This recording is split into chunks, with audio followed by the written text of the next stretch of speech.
نحمده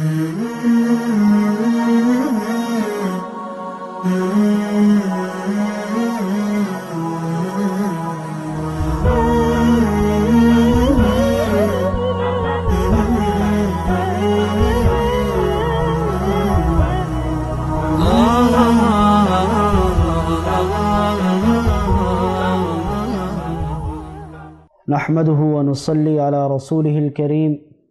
اما بعد فاعوذ بالله من الشيطان الرجيم بسم الله الرحمن الرحيم ووصينا الإنسان بوالديه حسنا وإن جاهداك لتشرك بي ما ليس لك به علم فلا تطعهما إلي مرجعكم فأنبئكم بما كنتم تعملون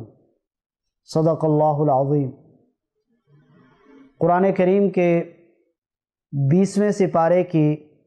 سورۃ العنکبوت کی 8 نمبر آیت تلاوت کرنے کی سعادت حاصل کی۔ اس آیت مبارکہ میں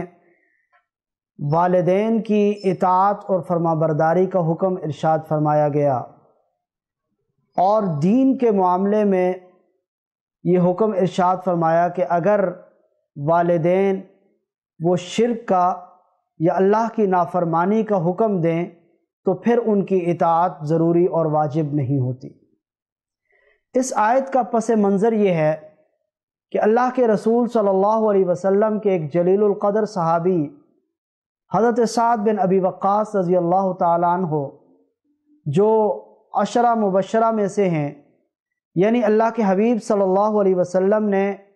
جن کو اس دنیا میں جنت کی بشارت سنائی، وہ اپنی والدہ محترمہ کا بہت زیادہ خیال رکھتے تھے، ان کی راحت کا، ان کے چین اور سکون کا بہت زیادہ اہتمام کرتے تھے، اور ان کی بہت زیادہ خدمت بھی کیا کرتے تھے۔ ان کی والدہ حضرت حمنہ بنت ابی سفیان، جب ان کو پتہ چلا کہ حضرت سعد بن ابی وقاص رضی اللہ تعالیٰ عنہ نے حضرت محمد عربی صلی اللہ علیہ وسلم کا کلمہ پڑھ لیا اور مسلمان ہو گئے، تو انہوں نے قسم کھا لی اور کہا کہ میں اس وقت تک کچھ کھاؤں گی اور نہ ہی کچھ پیوں گی جب تک کہ سعد واپس اپنے آباء و اجداد کے دین پر نہیں آ جاتا۔ حضرت سعد بن ابی وقاص رضی اللہ تعالیٰ عنہ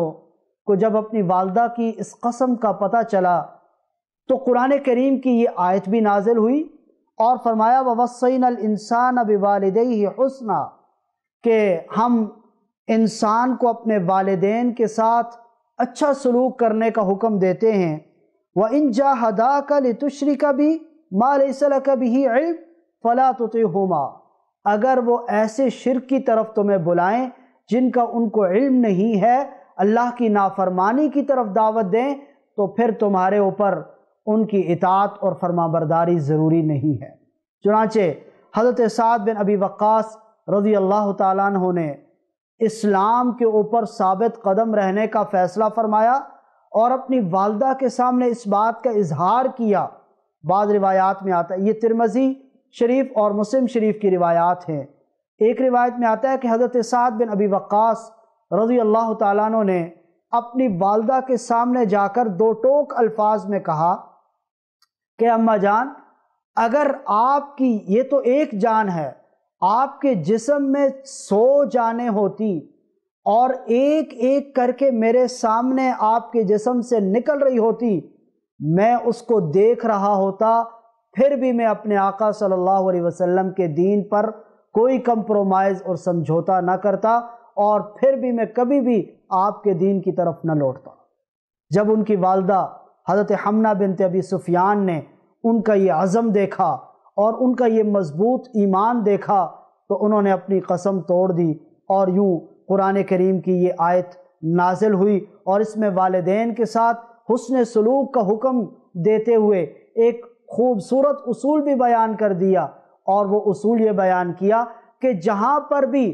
دنیا کے رشتے، دنیا کے ناطے، جہاں پر قرابت داری اللہ سے محبت کے راستے میں رکاوٹ ہو، دین کے راستے میں رکاوٹ ہو، وہاں پر ان رشتوں اور وہاں پر ان نعتوں کو خاطر میں لائے بغیر اللہ کی محبت کو ترجیح دینی چاہیے، دین کو ترجیح دینی چاہیے اور اللہ کے رسول صلی اللہ علیہ وسلم کی تعلیمات کو ترجیح دینی چاہیے۔ اور آخر میں یہ پیغام دیا گیا الی مرجعکم فانبئکم بما کنتم تعملون،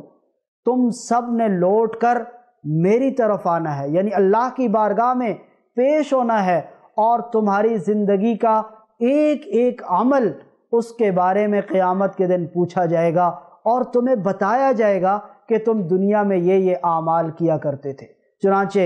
دین کو اور اللہ کے احکام کو ہر معاملے میں ترجیح دو، اس کو اپنے لیے گویا مقدم رکھو، اور باقی ساری چیزوں کو ثانوی حیثیت دے دی جائے۔ یہ ایک مومن کا وصف ہے، اور یہی اسلام کی اور قرآن کی تعلیمات ہیں۔ اللہ سے دعا ہے کہ وہ ہمیں عمل کی توفیق عطا فرمائے۔ وآخر دعوانا ان الحمد للہ رب العالمین۔